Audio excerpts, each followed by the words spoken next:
riba ini, ya kan? Nah, bersamaan dengan itu uang emas dan perak disingkirkan, diganti dengan kertas, gitu. Nah, jadi inilah yang disebut Mulkan Jabrian itu. Jadi dulu sebelum ada bank, sebelum ada uang kertas,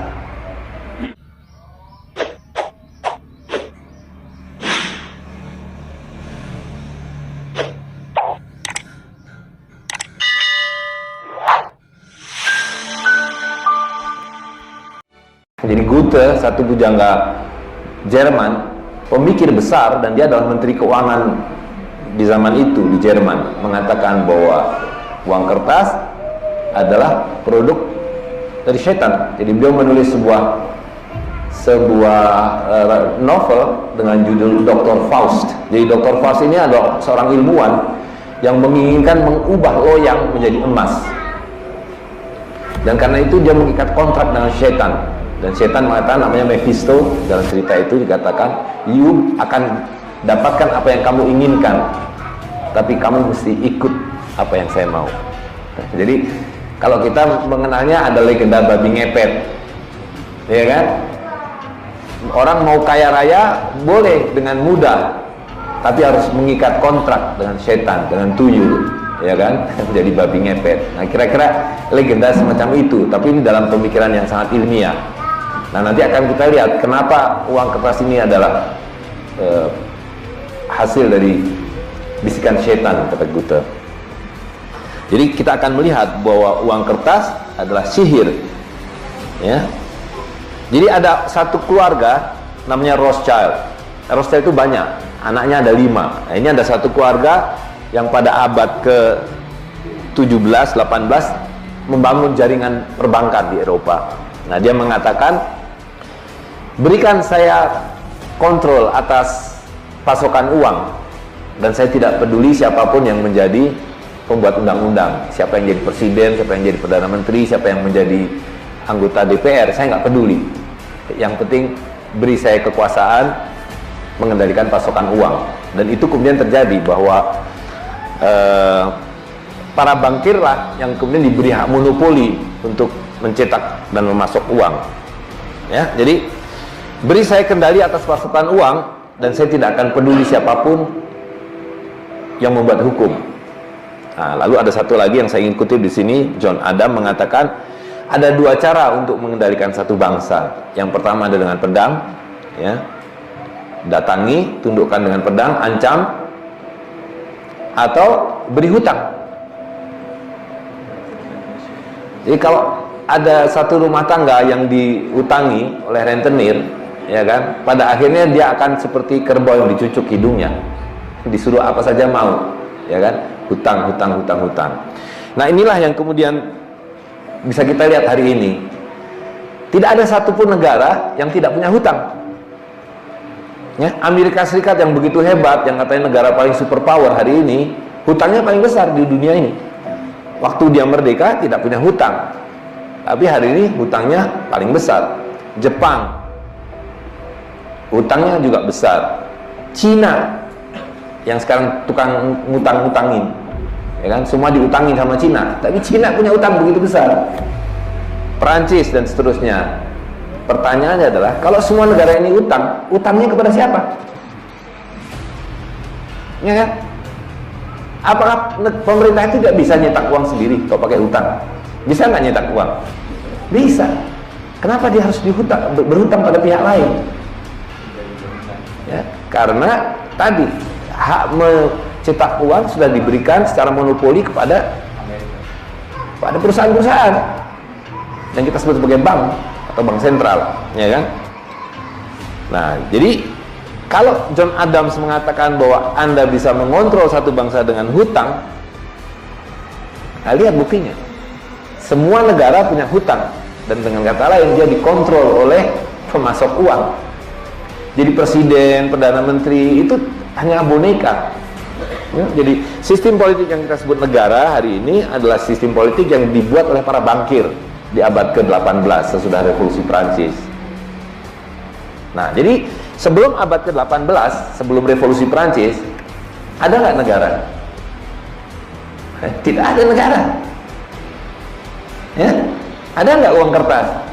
Tidak ada. Semua uangnya adalah emas dan perak, koin emas atau koin perak, atau yang recehan koin tembaga, namanya ketip, benggol, apalagi kepeng, ya kan? Tidak ada uang kertas. Nah, para bankirlah yang kemudian memperkenalkan bahwa raja-raja dan sultan ini harus disingkirkan, diganti kelas baru, yaitu para politisi. Nah, untuk mendapatkan para politisi itu dibikin sistem namanya demokrasi, yaitu Bapak Ibu suruh nyoblos 5 tahun sekali, memilih orang-orang yang mau dijadikan para operator sistem riba ini, ya kan? Nah, bersamaan dengan itu uang emas dan perak disingkirkan, diganti dengan kertas, gitu. Nah, jadi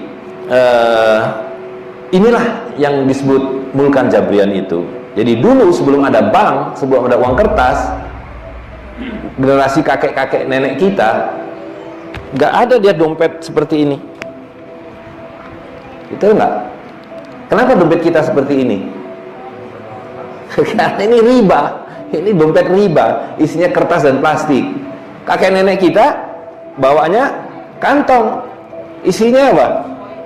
Koin emas dan perak. Nah, pertanyaannya, ketika emas dan perak itu mereka ambil, kemudian kemana emas dan peraknya? Lalu kita dikasih kertas, kamu pakai aja kertas ini sebagai uang, sebagai alat tukar. Kemana emasnya? Dilebur menjadi emas batangan. Dulu tidak ada yang namanya emas batangan. Dia lebur, dia taruh di brankas. Mereka bilang, yuk pakai kertas aja, kertas ini sama dengan emas. Nah, jadi dengan kertas ini kita hidup di bawah ilmu sihir.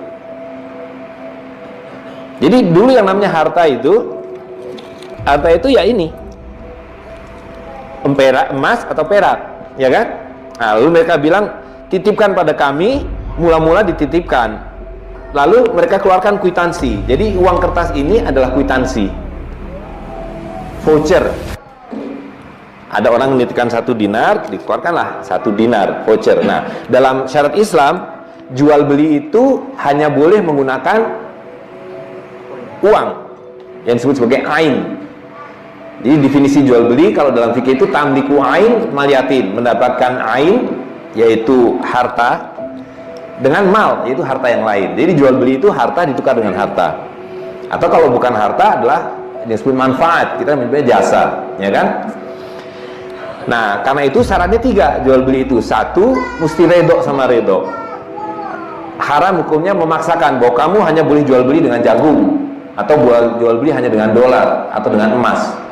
Allah SWT mengatakan antarodim minkum, harus redho sama redho. Jadi kalau ada orang jual ayam mau dibayar dengan jagung, kalau redho sama redho halal.